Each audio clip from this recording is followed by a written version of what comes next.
Welcome back to Recap in Minutes. In today's video, we will be going through a 2016 war movie titled 13 Hours. Spoilers ahead. Watch out and take care.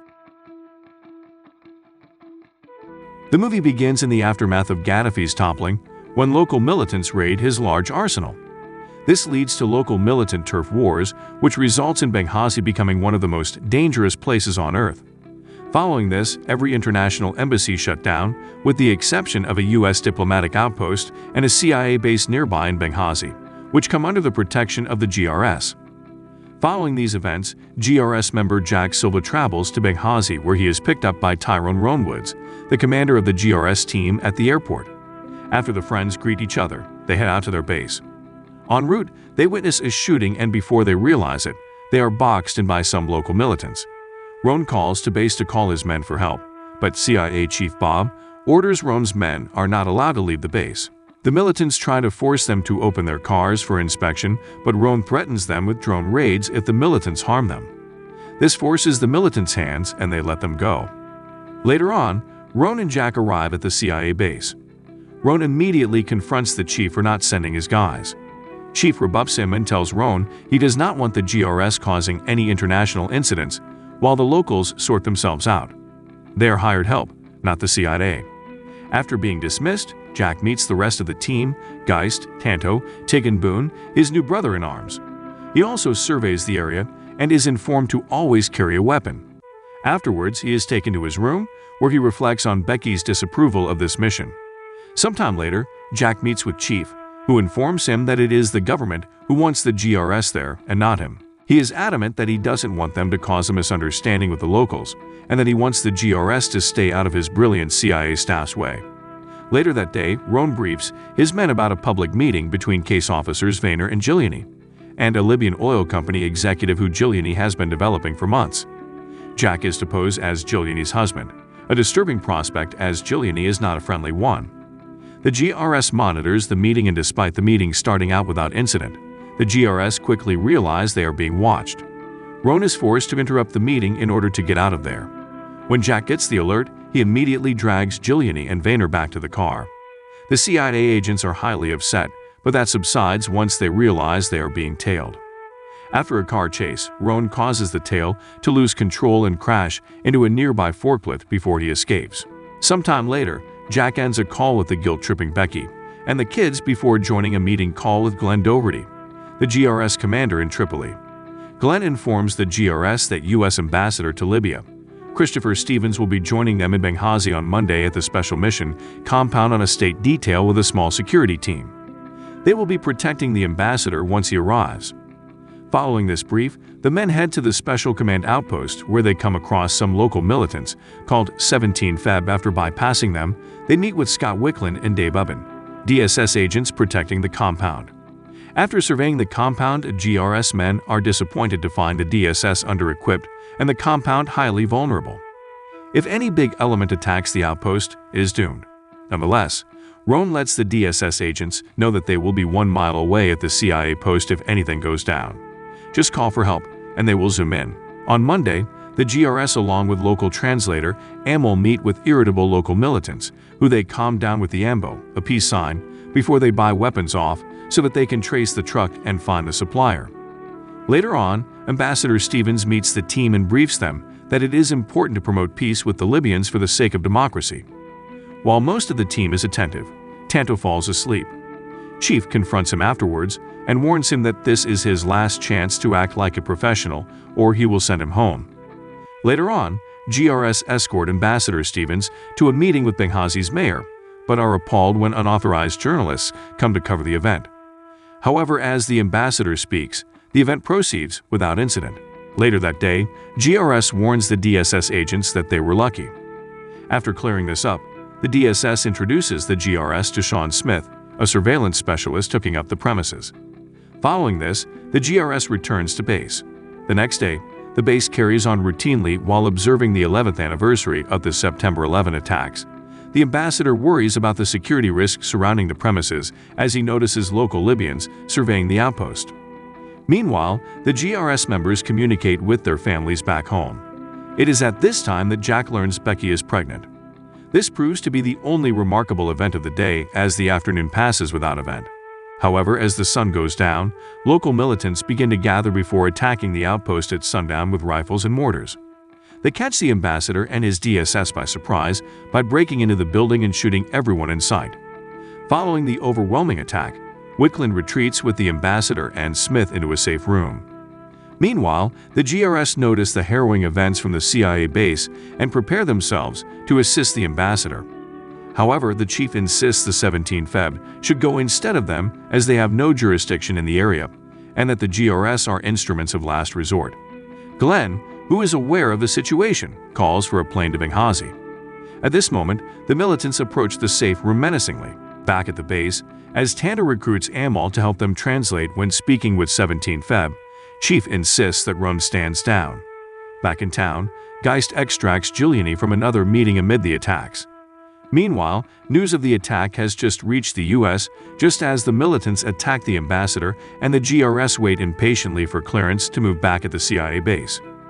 While they wait, the militants set the outpost on fire with Willock, Stevens, and Smith still in the safe room. After witnessing the fire and receiving calls for help, the chief unwillingly relents and the GRS speed off to the outpost.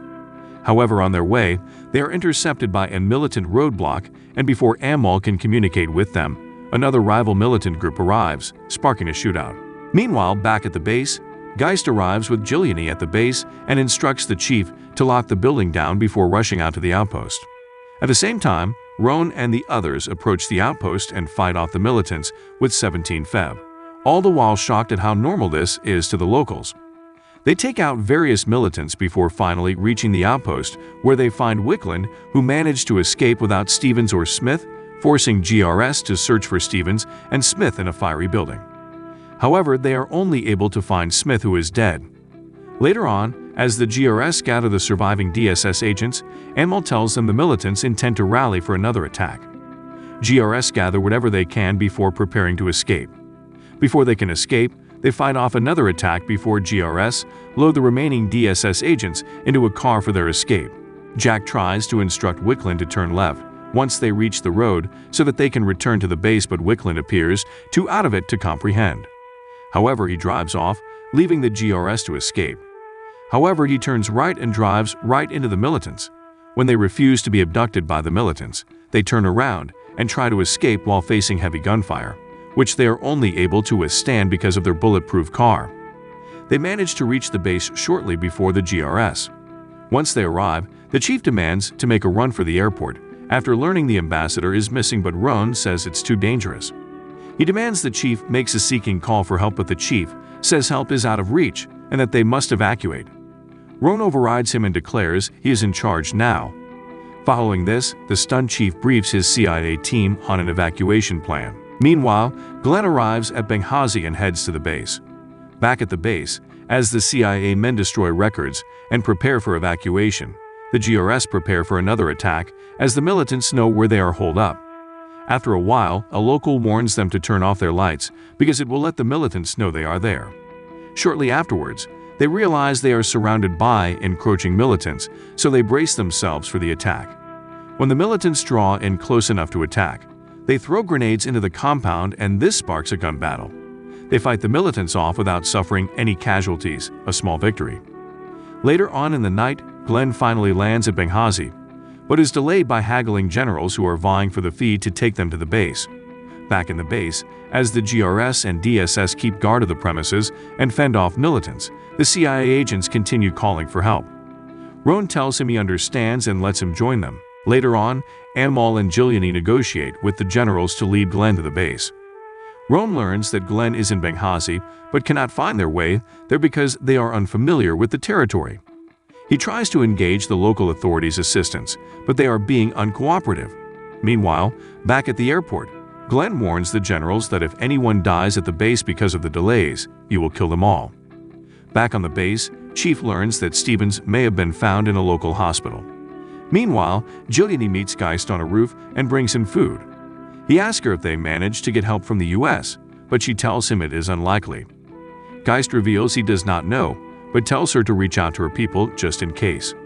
Elsewhere, Tanto tries to get Amal to lead to his safety, but Amal believes he's still in it, As Jack reveals he believes that Glenn may head out to Stevens before them if he is still alive, they realize another wave of militants are approaching the building.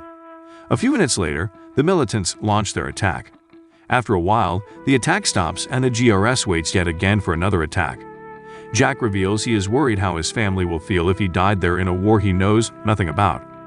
He wonders why he does not stay home and worries about having another man raising his kids. Roan relates and tells Jack he worries about someone else raising his son. Soon, they are interrupted by news that Glenn and the fleet are on their way.